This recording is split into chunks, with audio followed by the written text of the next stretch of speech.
ও দাদা দাদা গো এই চিংড়ি কালার করে দিতে হবে।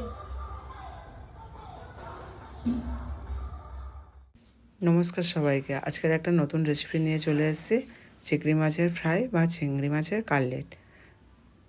মাছগুলোকে ভালো করে জল দিয়ে ধুয়ে নিয়ে একটা পাত্রের মধ্যে রেখে দিয়েছিলাম।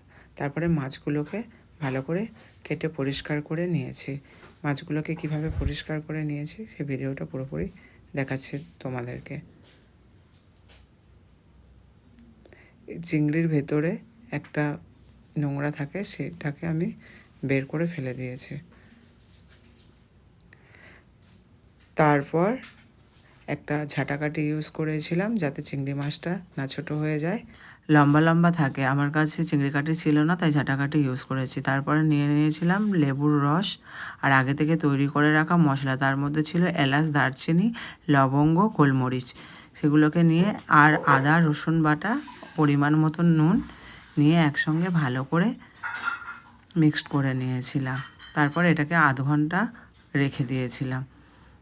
তারপর একটা পাত্রের মধ্যে আমি ময়দা, সামান্য পরিমাণ লঙ্কার গুঁড়ো, পরিমাণ মতো নুন নিয়ে ভালো করে মিশিয়ে নিয়েছিলাম। তারপরে একটা বাটিতে দুটো ডিম ভেঙে ভালো করে ব্লেন্ড করে নিয়েছিলাম।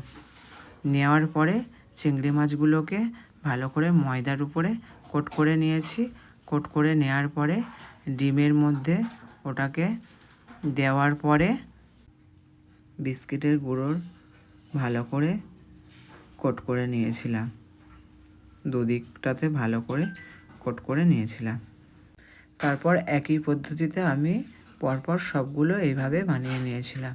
তারপর একটা কড়ার মধ্যে তেল গরম করে, অবশ্যই তেলটা মিডিয়াম আছে রাখতে হবে। তারপর আমি একটা একটা করে দিয়েছি। দেওয়ার পরে লাল লাল করে উল্টে পাল্টে লাল লাল করে ভেজে নেওয়ার পরে আমি ছেঁকে তুলে নিয়েছি। তৈরি হয়ে গিয়েছিল আমার চিংড়ি মাছের ফ্রাই বা চিংড়ি মাছের কাটলেট। তারপর আমাদের খুদে সদস্যরা ওরা কি বলছে শোনো। আমার এইটা ছোট, বড় জামার কেন ছোট?